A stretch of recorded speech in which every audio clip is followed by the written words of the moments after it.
Good afternoon. My name is Candace Prince. I'm with Green Hope Project. Thank you so much for joining us. We're really excited to have Dr. Rebecca Michael with us to address the Holocene sixth wave mass extinction and the modern zoo, which is the ARC. And on that note, I'm going to turn it over to you. Hi, Ms. Candace. I appreciate you very much. Today I did a PowerPoint, and I'm going to be covering the differences and what the zoo actually does as far as being the ARC for the wave extinction. So if y'all will follow me on the PowerPoint, if you would hold your questions until the end, I'll be better prefaced to answer the questions, and we can have discussion. And I also have artifacts at the end of this PowerPoint. As we all know, scientists of today are certifying that we are in fact at the beginning of the sixth wave Holocene mass extinction. For decades, scientists have warned of global warming. We know this. I'm not going to read the PowerPoint verbatim, but I'm going to pull out some important facts because I don't want to regurgitate what's on social media. And I don't want to, I had to pull stuff from the internet dictionaries and of course the other colleges and facilities that are actually studying this. It began about 50,000 years ago, the scientists think, when man first left Africa, believe it or not. 20,000 species or more have gone extinct at hand due to humans so far is what they're estimating. And then you can see how the zoos have helped. I have a picture here. These are actual animals at our zoo. The first one is our black bear, and we have our African cranes. We have Bobo, which is our western screech owl. He's about maybe 2 inches tall. And then of course we have the American eagles. So there are quite a bit of animals that are here. All of them are actually rehabbed or inability to react in a larger zoo. So they've brought them here to our zoo park. Of course, with referral to the Bible, you know, Noah's Ark is one of the second scenarios. Alameda, New Mexico has a species survival program. I know the El Paso Zoo is also working avidly with that, and that's through the American Zoological Association and the Zoological Associations of America. There's 2 American bald eagles here, and one is unable to fly. The other one is missing a left eye, I believe. And of course, out in the wild, they cannot function, so they're being rehabilitated here for life, unfortunately. But the American bald eagle, as we all know, has made the extinction backward trend once we found out about the DDT and the pesticides and the poisons and them not being able to have hard eggshells and actually hatch out the babies. So we've gone a long way from trying to conserve our wildlife, and the zoos also do a lot of conservation, but we need to do more. We need to do more. Factors would be acknowledging from Wikipedia and some others that I got permission for, and I have to be real careful with them because everybody knows Wikipedia is not 100%, but in 2018, the biomass of mammals on Earth, the livestock were mostly cattle and pigs. That was 60%. Humans are 36%, and wild mammals are 4%. That was information provided by Wikipedia, and I also checked Encyclopedia Britannica and some other college references. Human civilization was founded and grew from agriculture, of course, so the more the land is used for farming, the greater the population of civilization that could be sustained. But subsequently, the population of farmland led to habitat redestruction, or we have to reconfine the construction of the habitat areas because more of the area is used for agriculture instead of for actual wetlands, wildland, deserts, and certain ecology the animals are used to being in. Habitat destruction by humans included ocean devastation, overfishing and contamination. We know that modification of destruction of vast tracts of land and river systems around the world. About 26% of the crop agriculture is used for pastures and 4% urban industrial areas. So it's not even the mass population of human growth, it's the mass population of agriculture. And I have to be careful with agriculture because agriculture is very, very important. We have to have it, but we have to find some median or way of defining certain areas specifically for agriculture, and maybe the biosciences of doing the species specific genome and restructuring of the corn, the structure of the, so we would have to do more, and I'll go into that in detail in just a few, but we'll have to do more studies on actually the cloning process of corn and things like that. So I'm going to go into the agriculture and climate change. This is the most argued. You can see there is, I hope you guys can see the millions of years, 300 millions of years on the bottom. So the extinction rate is showing up to 20 for the late Ordovician, and then we have the Devonian, the Permian Triassic, the late Triassic, and then the Cetacine Tertiary there. And it's showing the differences. Scientists have employed various archaeological and paleoecological data, sorry about the tongue tie there, and possesses contribution to sustaining human modifications of environment span. But this is over many thousands of years on a globe scale, and thus not originally the early industrial revolution. So if you look at William Rudiman in 2003, and I am quoting, they stipulated that the early Holocene 11,000 years ago was the atmospheric carbon dioxide and methane level fluctuation in pattern, which was different from the other epoch. So the direct information here is actually pretty substantial to show. And of course, I have this so you can see the differences over that time. In simpler terms, man has changed the entire world and its landscape to support the agriculture or farming needs, as well as logging factories, fossil fuels, and much, much more. It boils down to money. Unfortunately, you have to have money to make money. You need money to live. That is one of the problems we have. That's another reason why the zoos have stepped up and decided there's a lot of animals that are already extinct that have actually died in the zoos while we were trying to clone, preserve, put them back in some kind of natural environment. So also during COVID, there was a beautiful, beautiful picture of the satellite when everybody was pretty much shut down, which wasn't good for us, but it was great for the ecology. The pollution had gone down, the carbon, the greenhouse gases have gone down, the fossil fuels went down. It was just a totally beautiful picture of the earth. I was trying to find that picture, which by the way is copywritten, so I didn't have much luck.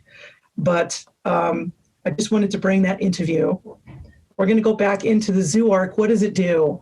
The zoo arc not only refers to the arc of housing, feeding, and veterinary care, it also refers to conservation aspects through education. That's where I come in. That's where the universities come in. I'm the education coordinator here at the Alameda Park Zoo, and it's a wealth of conservation, enrichment, and education. Zoos have left the model of menageries. They used to be the Pharaoh had his zoo, Victoria had her zoo, the Alexandrian Zoo. All of that was to collect endangered or wild animals or actually use them for sport at a later time. I have to be careful. We have to remember not all animals at this point today are endangered, but nor are they wild. But most of them are getting closer to that. There are captive distributions for the pet stores, and even the zoo has fish from pet stores and certain animals that are available, but we have to be careful with that.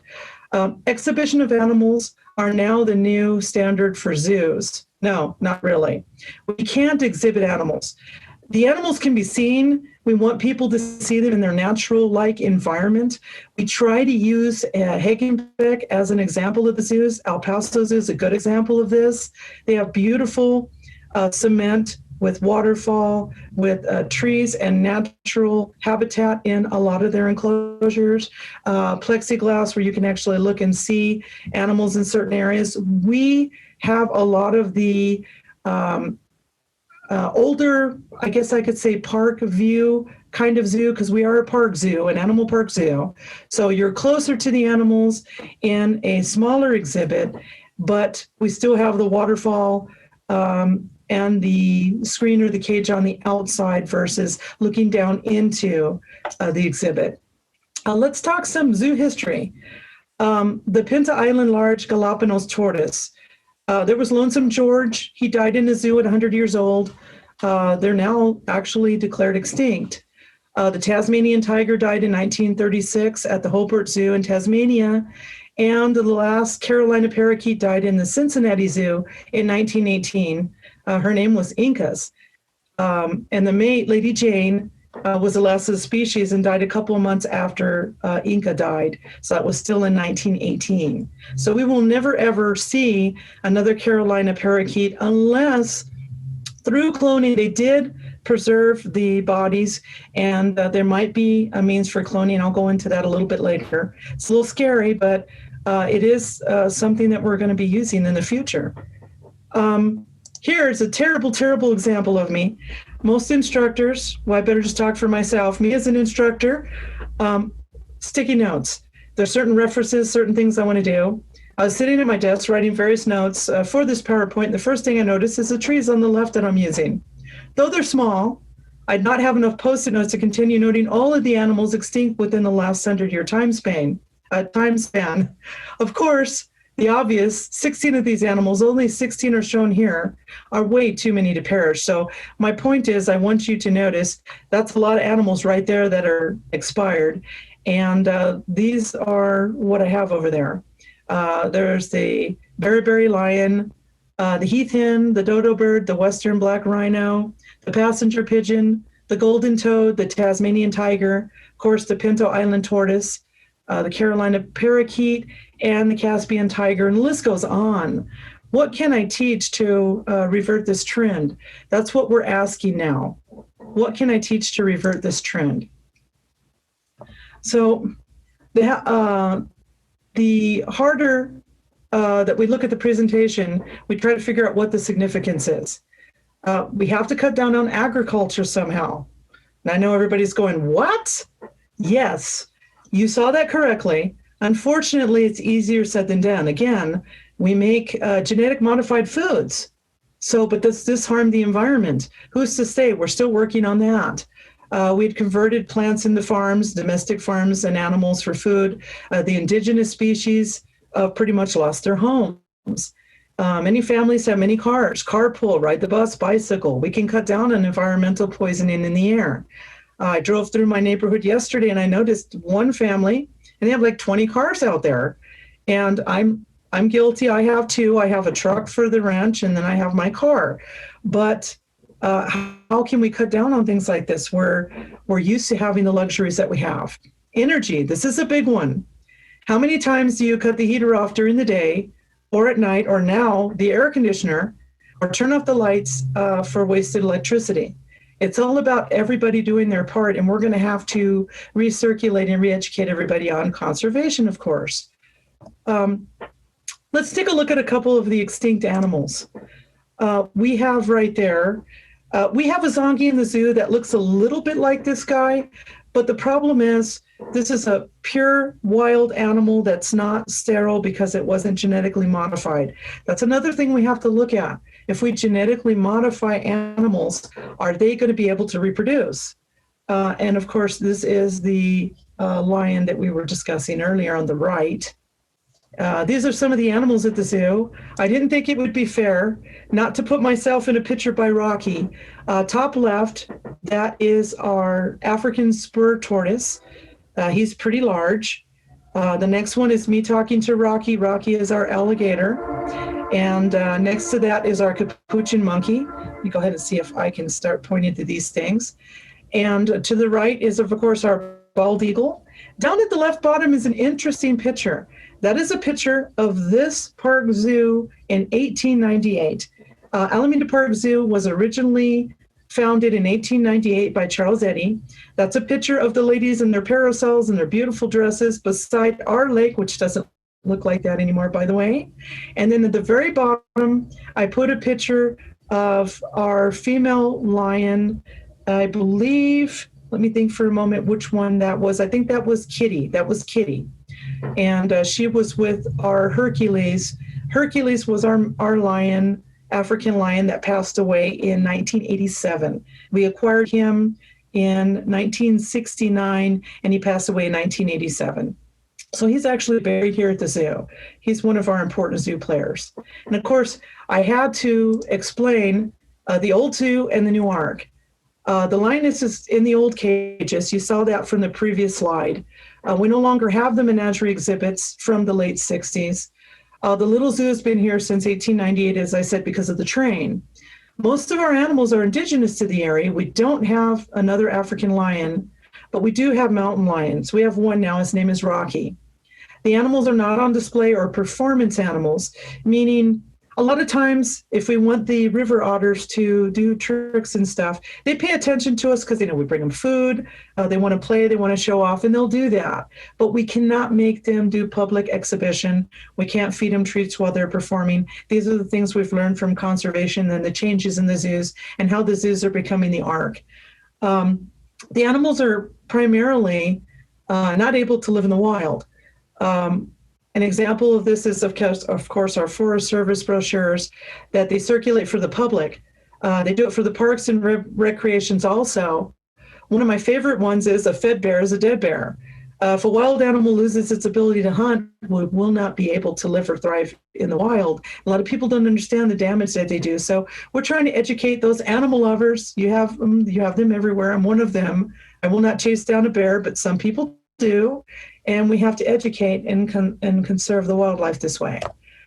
What are most zoos doing to save the wildlife? Now I'm talking about the park zoos because a park zoo is a lot different than the traditional Hagenbach model zoo. The zoo's been evolving since 1898. There's been changes because most of the animals are rehabilitation animals, and this is their final home. So we have to think about ways to place them where they won't be imprinted because they can't survive in the wild. We're not able to handle our lemurs. This is Luna. Luna came from Chaparral, and she, of course, we got proper permits to bring her here to this zoo. And she's been here, she's almost 2 years old. She was raised by a family. And when people come and look at her at the zoo, she accidentally presents because she's of breeding age and she looks at little humans, children between 5 and 8, as a model to show, hey, I'm an adult. And this is her behavioral characteristic that we're trying to change. It's very hard to change an imprinted behavior once they have them. Another example is our Zonky. She was adopted from a veterinary clinic. Her name is Zena, and she's adapting well to the zoo here. But the interesting part is that the licensing and regulation for New Mexico, you can have a mule and you can have a zebra, not a pure zebra, but you can have a zebra breed with a donkey and make a zonky and be able to have that zonky legally. But you do have to pay a lot of permit fees. In Texas, you're allowed to purchase prairie dogs, exotic lemurs, and other animals and raise them once you have the purchasing documentation from any entity that has a USDA-regulated permit to sell. In New Mexico, this is not the case.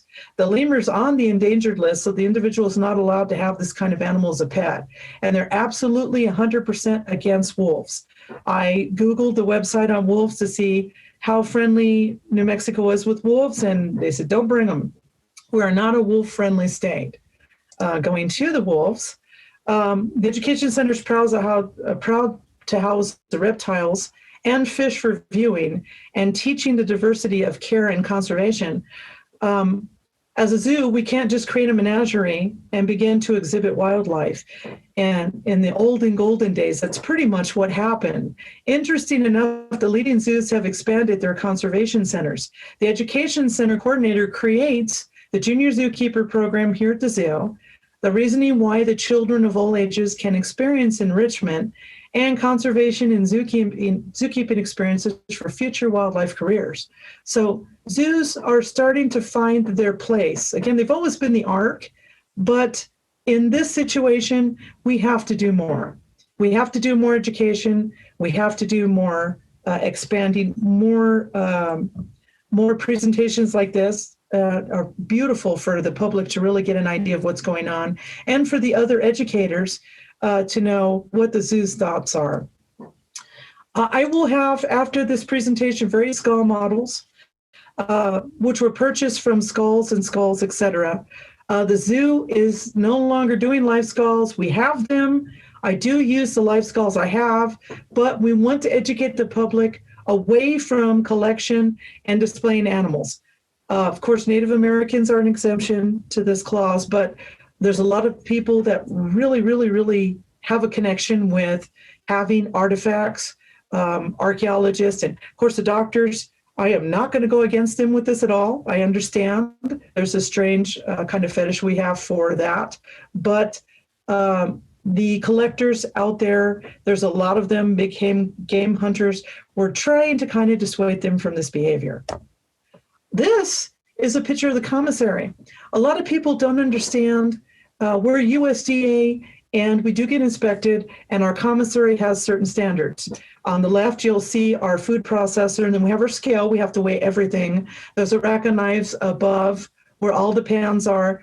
Most of the stuff we try to use are stainless steel. We try to keep contamination down. We disinfect them, then we wash them and disinfect them and wash them again and dry them. And we do everything by hand. This is what we do here at the zoo as far as preparation for our food. Our food is purchased through Zoopreme and other zoo feed individuals that make specified formulas, and we do have a nutritionalist on staff that has to make the diets for the animals and change things around for us. And the veterinarian does come out. We have our USDA veterinarian who comes out, takes care of all the animals, and instructs the keepers as to their care. Here's another picture of what I'm going to be showing you live in just a few. And then, so what are we doing in Alamogordo? I'm sure everybody's kind of curious about that. That's why I'm here today. Furs. No, we're not doing furs. I'm going to be showing you guys some of the furs that we use for our docents and go through the docent program just for a model. I know the other zoos also have the same program we do, pretty close. We have two female wolves, and they're about 3 years old. They're sisters. They're in the SSP program. The SSP is the American Species Survival Plan, or SSP. It was developed in 1981 by American Association of Zoo and Aquariums. I mentioned that earlier.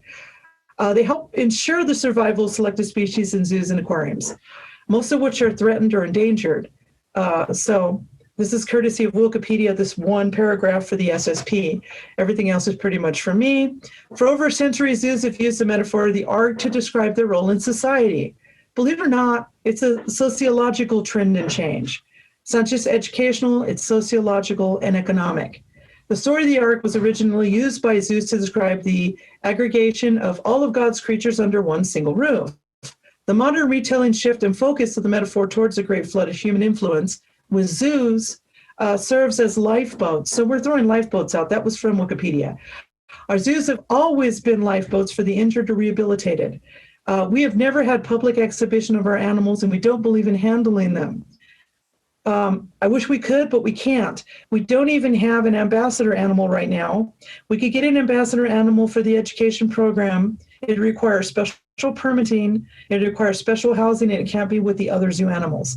We are not going to, at this point, go forward with that until we see that it'll help with the animals more than hurt them. Specialty training. Yes, I had to put another picture there. I'm not really a reptile person. I love turtles. Dr. Smith is our turtle expert. I love her. I love turtles. This is not a turtle. This is a pretty heavy duty, about 40-pound snake that I'm holding there. And reason why I have that picture is we used to bring individuals in. We will bring in Island and Misfit Morphs, and she does do a snake show for education, and she rehabilitates and saves them. This is one of the animals from that. There are other sanctuaries that utilize non-human imprinting to transfer.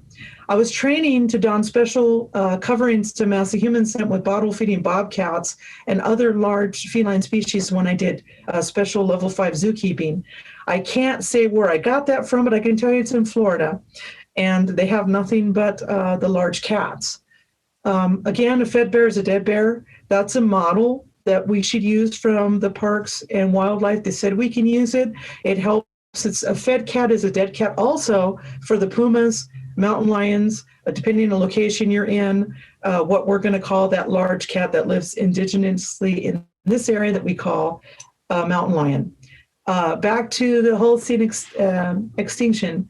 Due to agriculture and introduction of the cow, sheep, and other agriculture animals, the human species have over-dominated the wildlife habitat. That is point A, ground one, that we need to do. Yes, we have greenhouse gases emissions and the other facts that are influencing the planet. But for us to save the non-agriculture areas, we need to fix the wildlife habitat. In addition to this, like I said, the biofuels, coals, emissions have caused the changes, and the earth can't repair itself fast enough. There's vast evidence that the humans are the main cause of the mass extinction of the planet. I will continue the unpleasantries of the situation at hand. I've received permission from Wikipedia again to use information for educational purposes in this presentation. Of course, we don't handle the animals like we used to. The zoos have evolved and do not do exhibition. This means with this large stake in the education center, we've had a rehabilitation group, Island of Misfit Morphs again. This spring, she brings her animals in so people can learn about the snakes. This is a good thing. Now, with the information at hand, it's easy to see why the passenger pigeon passed away in the zoo in 1914, being the last species. And that was a Cincinnati zoo, by the way. In addition to the Pitta Island tortoise, I told you about that, the Tasmanian tiger, which was a Hobart Zoo in 1936, and the golden toad in Costa Rica in 1989. Cloning did not help the Pyrenean ibex in 2009. What happened was they cloned it. Unfortunately, as previously stated, the baby was born and died 7 minutes after birth.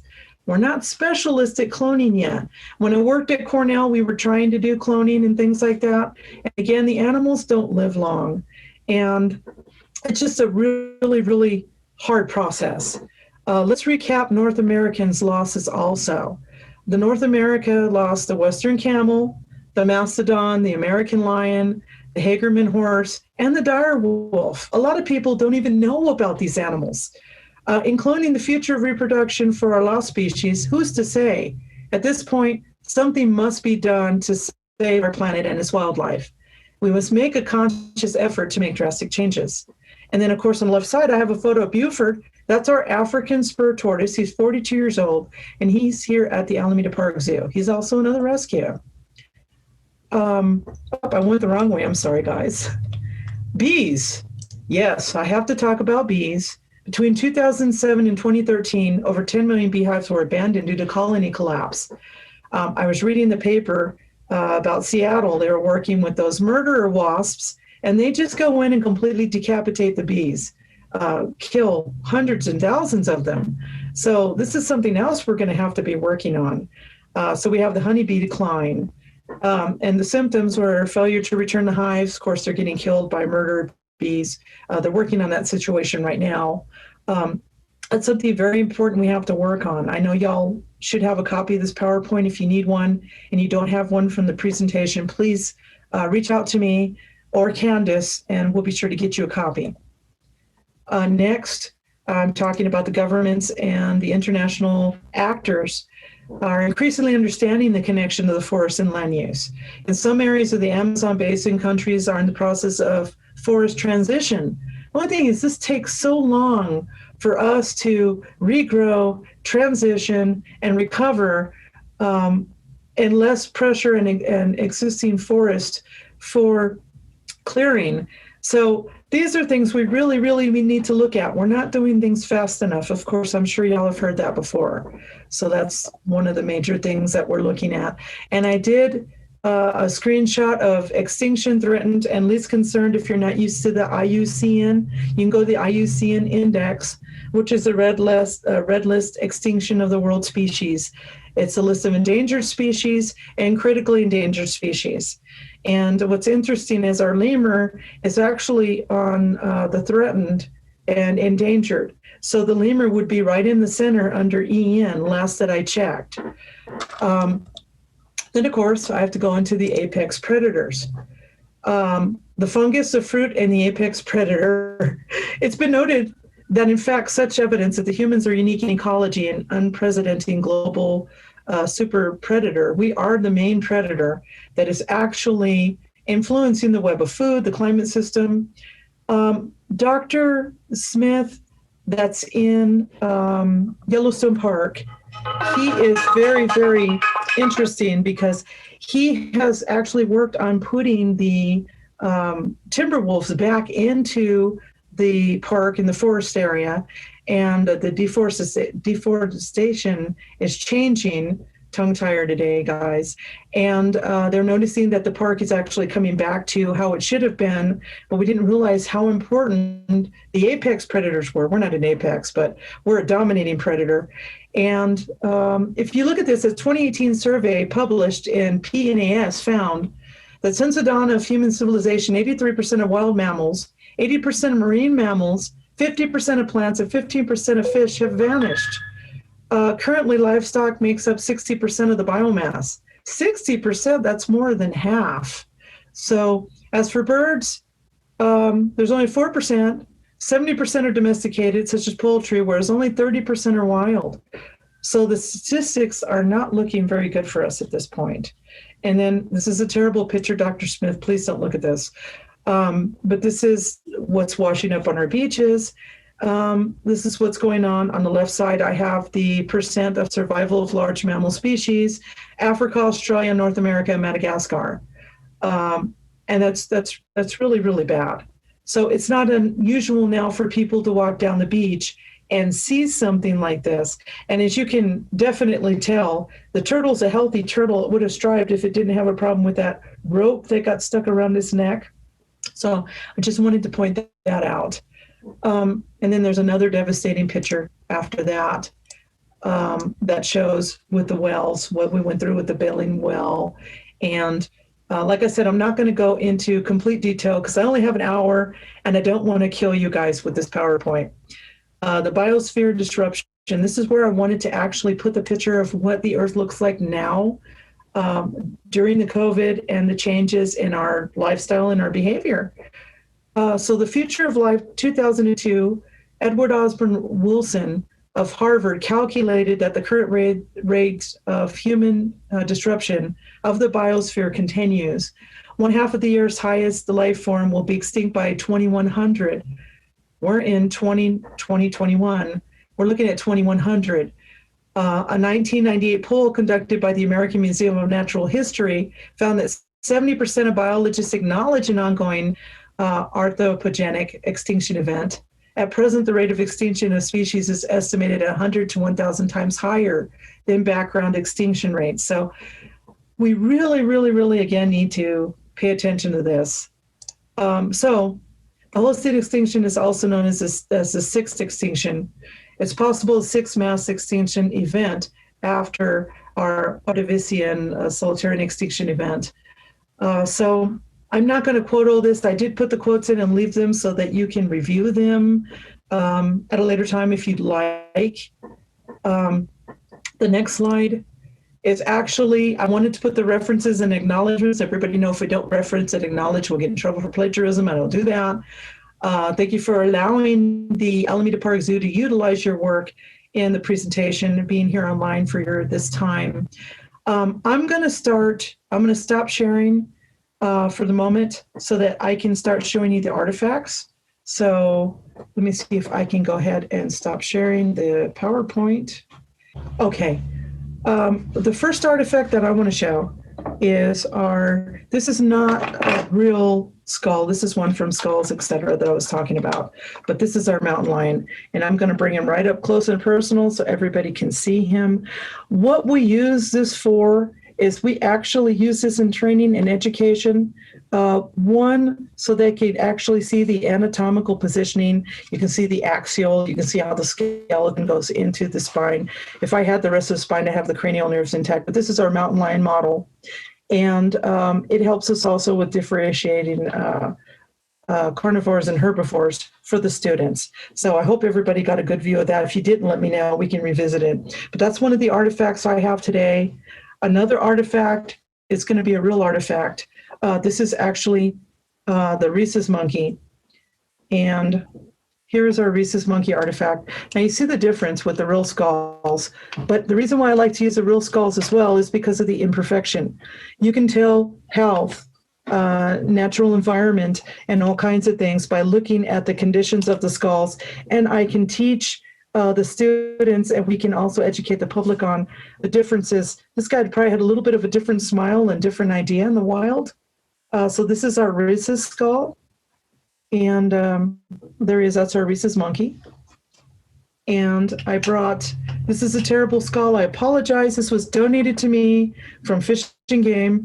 So it's a little shocking, but this is my badger skull. And you'll understand why I say it's a little shocking in a moment. He's not looking too bad. You see the dental problems and the larger sinus area, but this was a little bit of a problem for him. So what happens is if they attack or they're overpopulated, of course, Fish and Game have to go in and either move or possibly eradicate an animal, which is something that we can't really control at this time. If people don't feed, they'll be afraid of people, hopefully, and they won't actually get involved with people. The next one is the golden eagle. This is a model. This is a model of the golden eagle. And we use this, of course, to training on raptors, the orbits, how large the orbits are. I hope everybody can see this pretty well. If I was in person, you'd be handling these yourself. So I'm spoiling you today. That is our golden eagle. And I want to show you, this is also from the Fish and Game. Anytime they have to confiscate, they'll donate for education purposes. This is actually the claw of a beautiful owl. This might be the barn owl. I'm really not sure. I don't have the rest of the body to differentiate, but I have a full body of a barn owl, and I'm pretty sure that's what this one is, and I'll show you him. That's the barn owl. This is my full barn owl body. He was also donated for education purposes by the Fish and Game. Anytime they have something that has been taxidermied or somebody has something that is something they can't keep, they do donate it to the education for educational purposes. He's gorgeous. If you notice, he's got the same feet that I was showing you with the other. So, and his tufts are absolutely perfect. So these are good for education purposes, but we'd like to move on with artificial animals that look like the real animals. For instance, I do have this talon claw, and it's perfectly matched. It looks very good. This is not real, this is artificial, and it even has fur on the feet, which is much better than the real one, I feel, because you can actually see more defining detail without having to injure or damage the animal for our ecology. So it's those. I have an American kestrel. I hope I'm not going too fast. This is my American kestrel skull. This is one that we rehabilitated. So he has a little bit of deformity, but this kind of shows, I'm trying to show you where you can see him pretty well. So this is a kestrel, and I've got 3 of those. And we had capybaras. We have 2 now, but this was a capybara. And for the difference with the herbivore and the carnivore, the teeth are magnificent for displaying herbivore versus carnivore here. And you notice the teeth. This little guy was pretty old when he passed away. And this is the real skull. We're trying again to get away from the real skulls. Plus, it really opens people's eyes as far as not collecting. I'm going to show you all the barking deer. This is our muntjac. So this is our barking deer, and his horns. Hope you guys can get a good view of that. I usually like to use a rotary, but in this case, I wanted to make sure you guys could see him very well. What is that again? This is a Chinese muntjac. It's a barking deer. And these are for pulling the grass roots out because they're herbivores. That's terrifying. It looks like it can bite you with those, but it really can't. I think, can I have the mountain lion again, please, Mr. Richard? I think the big difference, just the top, would be here.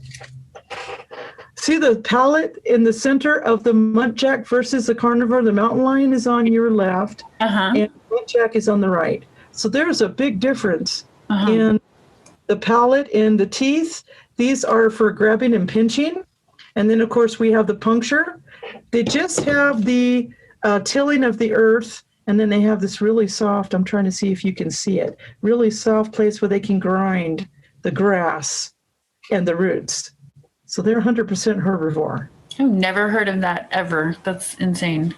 Chinese monk deer. Wow. And I'm going to show y'all, y'all ever seen African porcupine quills? I didn't until I came to this zoo. No. And they're fascinating. I'll give you an idea. This would be the thin aspect of one of our porcupines here. It would look like this. This is one of the longer outside quills.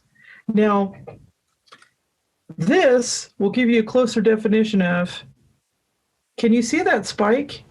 Yeah. Can y'all see how sharp that is? That is a super sharp quill. And to give you a reference on how long it is, does that help? Yeah. Is that like longer than a ruler, or how long is that? It's probably about 12 inches. Okay. So we would have about this much into us, which would be about 1.5 inches, almost 2, it'd be about 2 inches.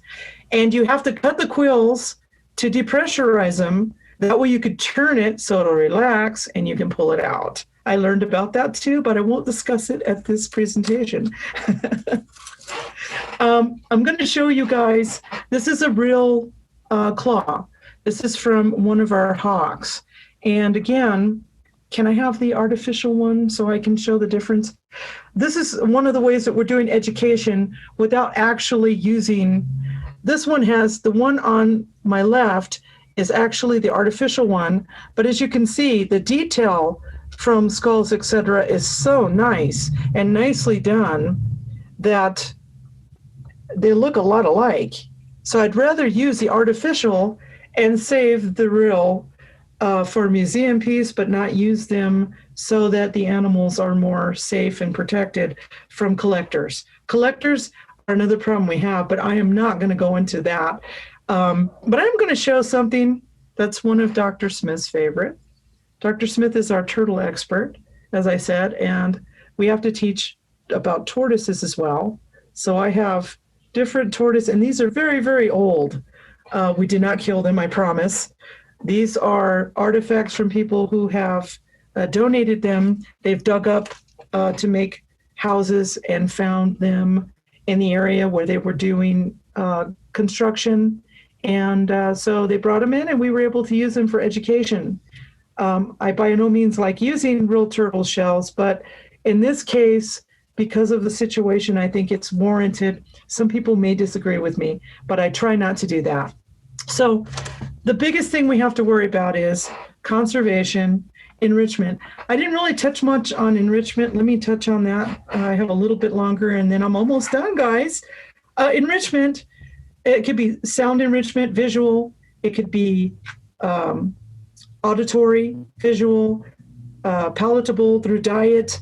The bears will do honey and we'll hide them in the exhibits so the bears actually have to go and find honey. So one, they're learning how to hunt still. Two, it gives them something to do. It's like a game for them. And three, it's good for them on an occasional basis. We use scent, like we use catnip for the mountain lion. Who would think? Mountain lions love catnip. It's a large cat. It wants to have some kind of stimulation. Every holiday we do enrichment by the volunteers coming in and making Jello pops for certain animals that can eat the Jello pops, like the monkeys. We don't have Reese's. We have capuchins, brown capuchins, and the petas. So they enjoy enrichment. We boil eggs for them, and they get fresh veggies. And we spend a lot of time with them as far as visualization. We put the water sprinkler on to give them a little bit of sense of not just moisture, but interaction with the grass. They love to pull the grass out the bottom, the capuchin monkeys do. The zonkey, there's a big ball in the tree for her, kind of like the horses play, same kind of idea. The birds like to take things out of things like you get a piece of PVC, drill holes in it and put bird feed in there. And they'll put their whole head, if they can, in there to get the bird feed out, to give them something to do. So there's tons and tons, hammocks and toys and things that we put in the enclosures with the food and things listed for them to actually enjoy their time being here, because they need to be stimulated mentally.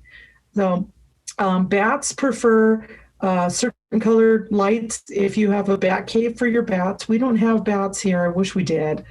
But they do that, and they do sound. There's certain insect sounds they can put in a bat cave. So enrichment is part of the education, and the education on explaining to individuals outside a zoo, this is where I work, this is what we do, this is how we help the animals, this is what happens to them, and this is how they progress. And of course, excellent vet care. That is 100% top standard. Our vet is 1 in 100.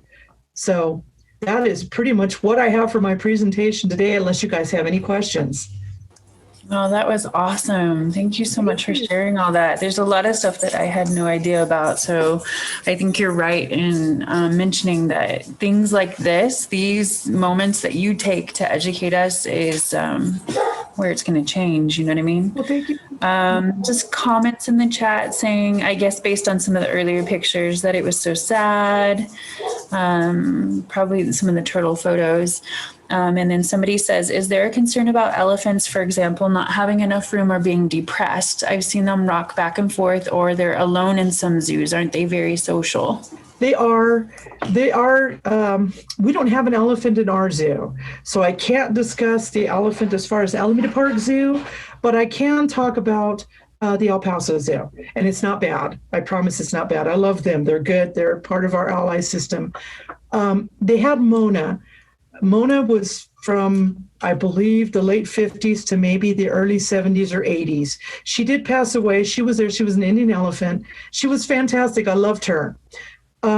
She was actually out with us as kindergartners. I'm not going to explain my age with that, but we would actually be able to go up to the fence in the front before they changed it and made it larger, because she needed the stimulation with more people. Now they are doing exhibits large enough to actually house the elephants, and they're doing enrichment and stuff with them behind the scenes. The back quarters of the animals are usually air conditioned, so the animals will spend most of their quality time for themselves in the back, playing with things or eating their treats or snacks, or actually working with the zookeeper. But the zookeeper cannot be in the front with the people going by, interacting with them. So a lot of times they might be rocking back and forth with anticipation that, okay, the keeper's due here at 12, it's 12:02. Where's the keeper at? He's going to come in the back, play with me, feed me. So we are doing a lot better. There are some wildlife parks overseas that we're trying to work on. And I don't really want to badmouth anybody today. I have to be super careful. But there are things that are starting to change. So we are trying to save the elephant and put him in a larger enclosure. Okay. No, that's the best answer I have for that. If I had more to work at more hands-on, I'd have more information. And they are social, right? They are. They are very social. Okay. They're a pod. You have the mom, the baby, the sisters, the brothers, everybody, and they'll stay together in their pod. And it's just like a family of whales. They have their pod too. So there's a group of them. But we can't you'd probably need, now I'm going to guesstimate on this. If anybody has a better answer, please tell me. But I'm going to assume you're going to need at least 17 acres for one elephant. At least. Yeah. Oh my gosh, I wish we had more land for, the zoos. Right. We'd have to expand the zoos a lot larger than what we have. Right. There's a comment in the chat. I wish we had better public transport here. Until cities and states invest in the bigger picture, there will be a problem. Maybe I need to encourage kids to go into politics. Hey, there you go. That's a good question. That's a good answer. That's a good statement. I like it. A lot of people saying cool photos. Yeah. That older picture was amazing. Oh, good. Thank you. I had a lot of archive for that. A lot of archive. That's another thing the Education Center does. We have to archive things. And then I said earlier, I need to come and visit y'all to check out the place. Yes, please. I wanted to take you through the zoo, but I have too many cords and stuff. There's just no way I could do that. I'll send you a video on the card. Yeah. And they're commenting on how cute the lemur was. And then they don't like that people are trying to have certain animals as pets and game hunting, sad face. And then they're commenting on how big the snake was. It was heavy. Let me tell you, I'm not a snake person, so I was very still for that picture. And I love turtles, but I'm not a snake person. I know. So how can we get the government to do what we know the professionals are accurate in advising us on? Well, here's the thing. Until we can prove that we can start a solution within ourselves, our culture, our sociology, our structure, the government's not going to be able to move fast enough. We're going to have to make lifestyle changes. And I have to be real careful because I'm in New Mexico. We're an agriculture state. We have to have agriculture because that's one of our main industries. So, I get this, I understand this, but we have to look at ourselves and evaluate what we can do to make things better before we can tell other people what they can do to make things. Does that make sense? Yeah. You don't want to have somebody that doesn't have children explaining to people how to raise their children. It happens all the time. How are they going to know? Yeah. So in order for the government to really step up, we're going to have to step up on our own first, bring this up, of course, report it to your congressman, report it to your governor, go through the chains, through your electoral processes, which side you believe in. I had to be real careful with this section, but that's how you start. But until you cut down on fossil fuels and cut down on farming agriculture, eat less. I'm trying to do that. It's hard. I like food. But those are the ways. Even be careful about what you eat, right? Right. No, I'm very careful now after last week. Yes, ma'am. We have another question. How do you feel about technology taking over the job of the bees?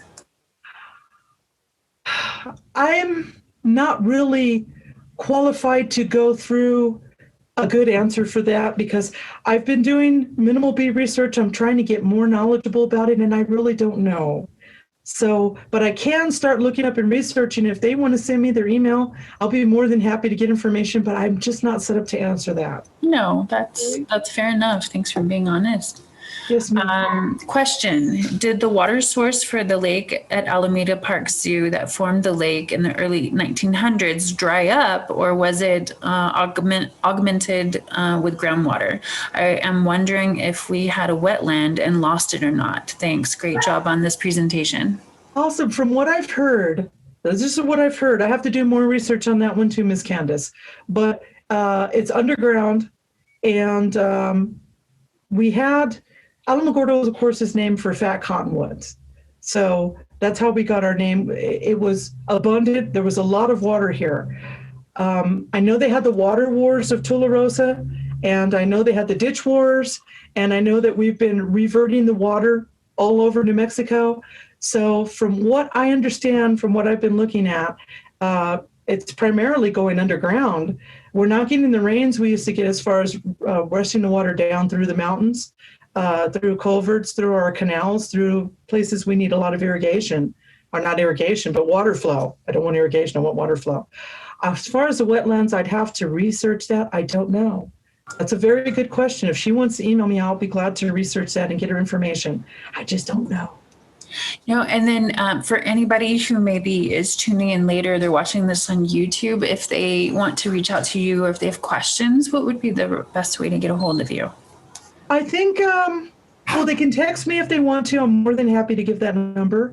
They can also email me. That's the fastest way to get to me because I'm usually running through the zoo like a chicken without a head. I'm all over. And phone calls are hard for me, but email and texting. The email at City of Alamogordo is good. rmichael at coa.alamogordo.nm.us, the long one. Got it. Perfect. But I'll be happy to do research and find out for you. Is there anything that anybody could do to perhaps support the zoo, help, volunteer, donate, or are you? Yes, all the above. We have a wish list. where they can go on Amazon and they can do wish to buy enrichment products for our animals to send it straight to the zoo. The price for the zoo is phenomenal. It's $4 for an adult, $2.50 for military. They get a discount. If they're a El Paso Zoo member, we reciprocate. Like I said, we work very well with the El Paso Zoo, and it's free. And back and forth, we reciprocate with other zoos as well. We have a list. We'll try to post it on our website as which zoos we reciprocate with. And coming in person, we're on KALH radio. If you want to know what we're doing every week, there's always a new listing. So yes, of course, donations in the front of the gift shop or online. You can go online to our website and donate there as well. But we're special. Our animals are rehabbers. So. Aww. Is there an enrichment item that you're always greatly in need of, or just anything? We usually can use anything because you'd be surprised. We have a bearded dragon out there that has a hammock and he loves it. Who would think that a bearded dragon would want a hammock? I should probably walk you. You know what? I'm going to do that. Give me 2 seconds. I'm going to see if I can take you with me over here. I'm going to show you this guy, just so you guys know. I'm going to move around. Sorry about that. I'm going to move around a second. Okay. Bear with me. I'm going to try not to make you guys sick. We're going to take a walk over there real quick. I'm in the zoo, and I'll make it quick because I know you're on a time constraint. Okay, walking fast, walking fast, walking fast. Okay, bearded dragon. Let's see. Oh, well, we have, I don't know if you can see him very well, but there's our chameleon on his hammock. Can you see the chameleon? Yes. Can you all see that? Yeah. And then the bearded dragon, he's usually on top of his hammock all the time, but he decided, I'm trying to get a good visual for you here. Please forgive me. I'm like upside down. No, you're okay. Can you get out? There he is. I think That's Pikachu. Maybe your hand is in the way. There you go. Let me try that. Oh yeah, he's so cute. And Dr. Smith's favorite is our turtles. Those are our mud turtles. Can you see him? Go a little lower. A little lower.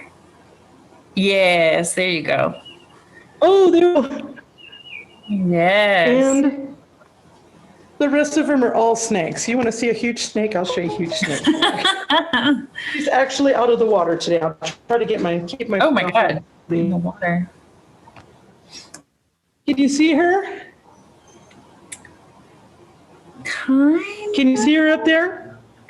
I'm not sure. Oh gosh, yes. No, now I see. Okay. So, didn't mean to run you in. I figured I'd give you a good close look. And that's the thing. See, that's some of the things we have in the education center. I love it. I think that's a great way to wrap this up. That's so cool. I'm glad you did that. Now that I made you seasick, I'm sorry. No, not at all. And we're all set, but thank you so much. Is that all the questions we had? I think that was the last one. You were pretty prompt. Awesome. Thank you. Thank you guys for attending, for your interest, for your questions. And of course, thank you to Dr. Michael for all this time. And I think we also have another doctor on the line, Dr. Jennifer Smith. Thank you guys. Yes, both. thank you, Doc. Thanks. And guys, if you have any questions or comments, please do reach out to her. She provided you with her contact information, and hopefully I'll be seeing you soon. Thank you, guys. Thanks. Bye-bye. Bye-bye.